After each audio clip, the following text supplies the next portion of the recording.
¿Qué tal? Muy buenas noches. Les saludo con mucho gusto y les doy la bienvenida en esta noche de diciembre 2. Ya estamos a un día de la conmemoración internacional de las personas con discapacidad y como recuerdan, convocamos a estas charlas espirituales para de esa manera nosotros hacer una conmemoración pues un tanto especial, que no solo nos limitemos, como ya lo hicimos en Remando Juntos, a hablar sobre el aspecto histórico de la Convención de los Derechos de las Personas con Discapacidad, este, y del desarrollo que se ha seguido en torno a la defensa de los derechos de las personas con discapacidad. Es importante mirar nuestra vida porque al final la discapacidad no es un ente en lo general, no es alguien por ahí pululando como en el éter, sino la discapacidad es algo concretamente vivido en nosotros, las personas con alguna discapacidad. Por eso nosotros las personas somos también quienes necesitamos en mucho de la experiencia y la participación espiritual de nuestra realidad. Por eso que estas charlas espirituales nosotros las configuramos en torno a esta conmemoración, porque si bien todos como seres humanos necesitamos siempre revisar nuestra situación espiritual, no se diga más con una experiencia discapacitante en muchos momentos.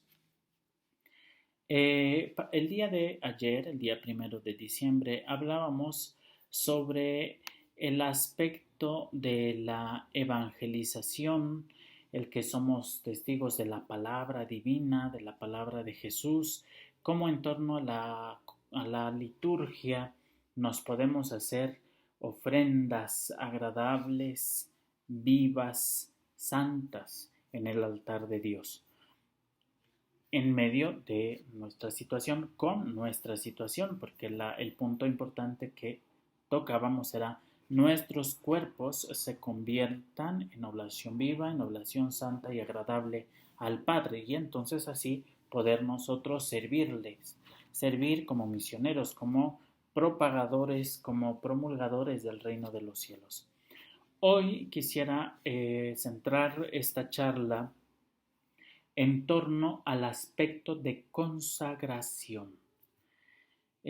Por supuesto, enmarcados en la situación de alguna deficiencia con la que nosotros vivamos y que es lo que luego nos ayuda, desafortunadamente, a enfrentarnos con situaciones discapacitantes. La etimología de la palabra consagrar viene del latín, que quiere decir consacrare, así en latín, y significa hacerlo todo sagrado.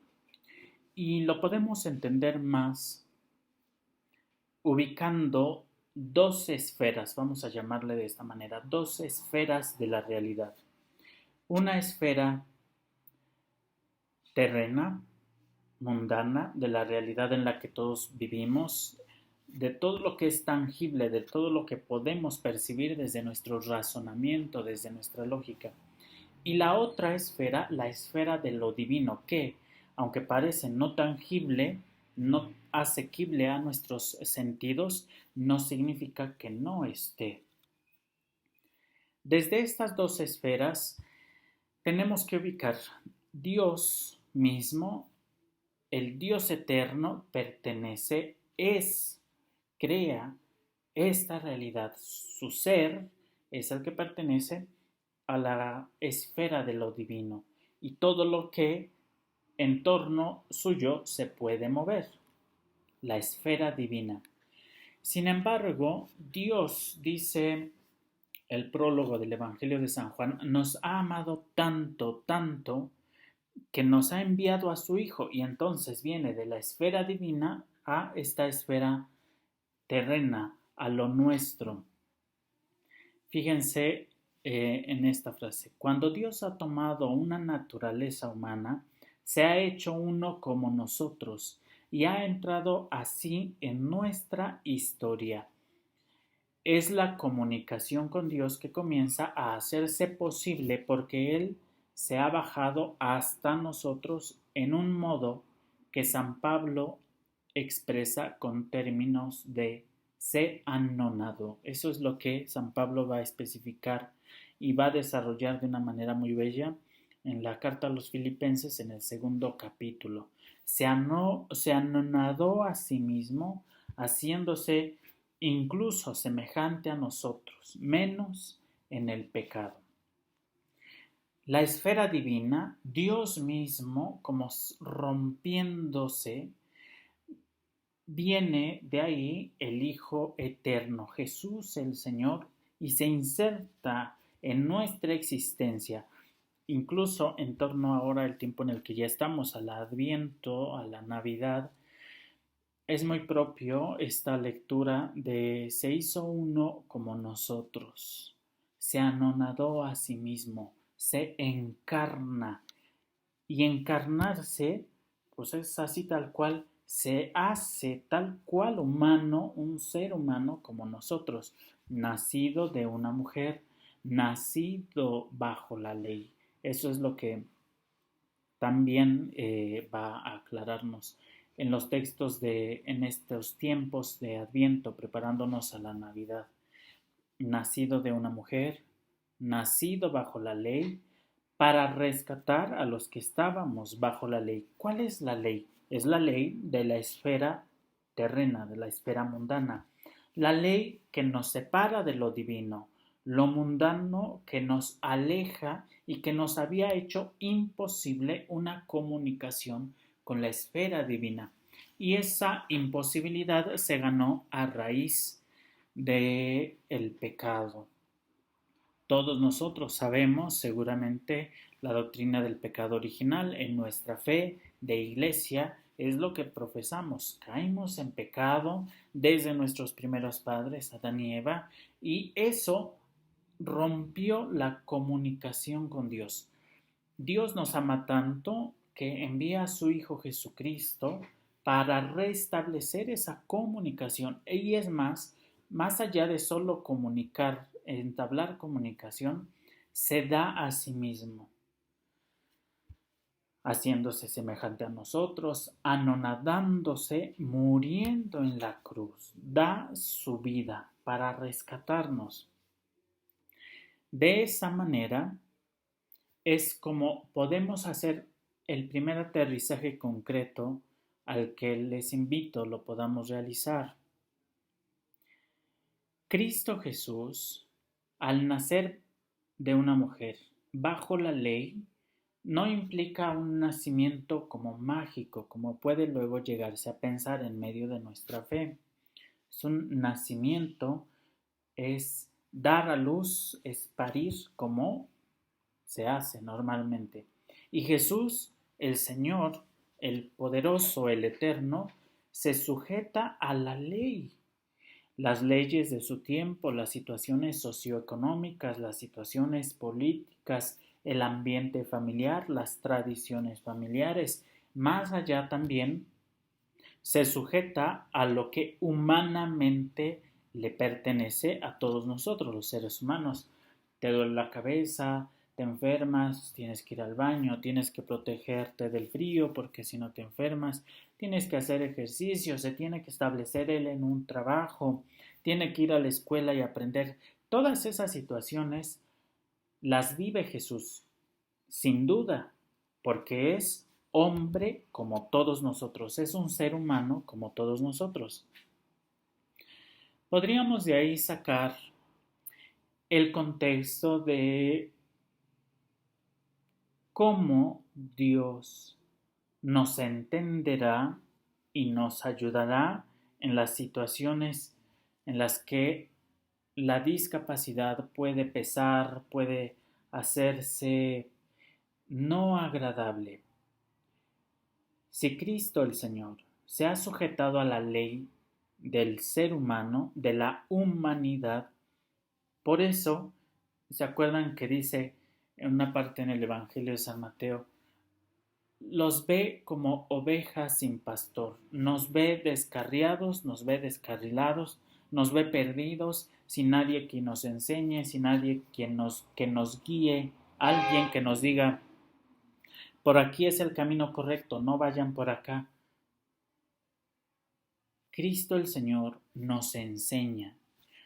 Voy a sacar sucintamente un texto de cuando hace una curación, y es primero partir de la sensibilización de Jesús, un hombre muy sensible que ve a su pueblo perdido y dice: necesitamos más operarios para la mies, hay que rogarle al Padre.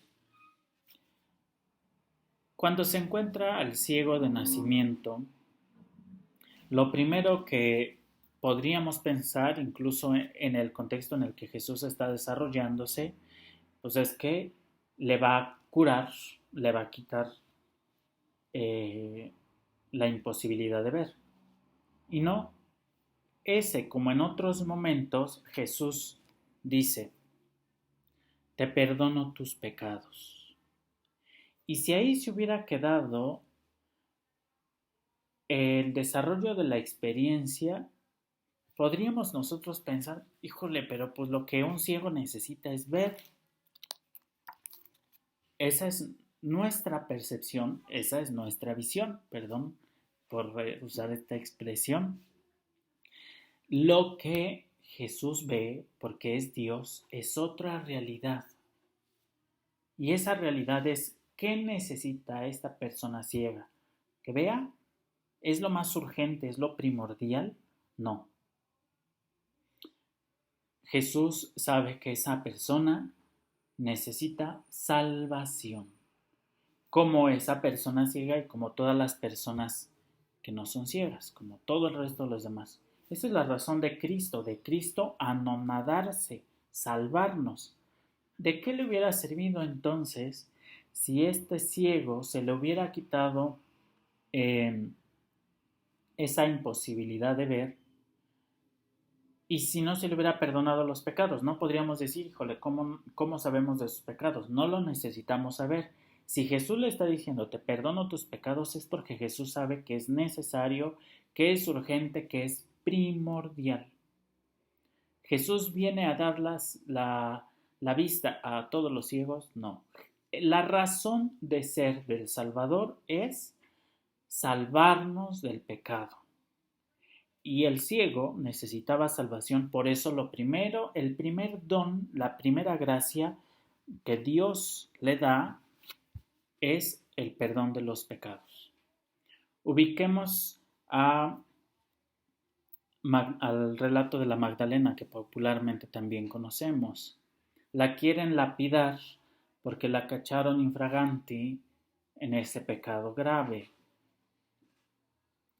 Ya después de la respuesta de Jesús, dice el texto sagrado que que Jesús se acerca a esta mujer temerosa y le dice: pues ya no está nadie quien te acusa, ya se fueron todos, porque reconocen sus pecados, fíjense. Seguro que muchos de ahí hubieran necesitado curarse de un dolor de estómago, de un dolor de cabeza, de ver mejor, de escuchar mejor, porque si habrían ancianos, pues ya unos habrán perdido una buena calidad de audición o de visión. Y eso era una necesidad, pero si Jesús los confrontó en la situación de su vida: el que esté libre de pecado, que tire la primera piedra. Quiere decir que todos necesitan estar libres de pecado. Mientras no estén libres de pecado, entonces todos están en situación de pecado. Y le dice a María Magdalena: vete en paz, tus pecados se te fueron perdonados. Y luego le da la indicación también de no volver a hacerlo. Y así podemos seguir una serie de relatos donde Cristo Jesús el Señor, antes de abordar la salud, aborda la salvación, que es a lo que viene. Cuando nosotros experimentamos las situaciones de discriminación, de discapacidad, de rechazo, cuando la misma deficiencia a veces se hace pesada, se hace difícil de llevar, cuando estamos en tiempo así como en declive, en el ánimo, en el espíritu, cuando no quieres salir adelante, cuando te cansas de luchar, mucho de lo que primero podemos enfocar es: necesito salud física. Y corremos ese peligro. ¿Qué tal si no es la salud física la que tú y yo necesitamos? ¿Qué tal si Jesús el Señor, como en algún momento hubiésemos podido pensar, que nos curara, que nos sacara de esta situación de discapacidad y nos diera una salud perfecta, un cuerpo perfecto, como luego podemos llamarlo incluso, pero dejaríamos de ver la necesidad de ser salvados? Dejaríamos de reconocer nuestro pecado, dejaríamos de reconocer nuestra miseria en el espíritu. Y entonces, ¿cuál sería la realidad de que Jesús se haya anonadado a sí mismo hasta hacerse hombre como nosotros, incluso igual en todo, menos en el pecado? ¿Para qué Jesús hubiese nacido de una mujer, nacido bajo la ley, si no hubiera sido para rescatar a los que estábamos bajo la ley? Esa es la razón del Salvador. Por eso que en este ámbito de consagración tenemos que ubicar primero, somos una humanidad pobre, miserable, y no exactamente por la discapacidad, por la deficiencia con la que vivamos, por nuestra mera humanidad. Si Jesús se ha hecho hombre como nosotros, la amistad de Dios es un acercamiento, dice un autor en la Enciclopedia del Sagrado Corazón de Jesús, que nos saca de nuestra lejanía natural. Fíjense, hay una lejanía natural. En este mundo pues nos podemos enfocar a muchas cosas y se nos olvida hasta hacer oración, se nos olvida a veces que no hemos ido a misa, se nos olvida que hay un tema importante que tratar, que es nuestra salvación. Y eso se nos puede olvidar. Hay una lejanía natural.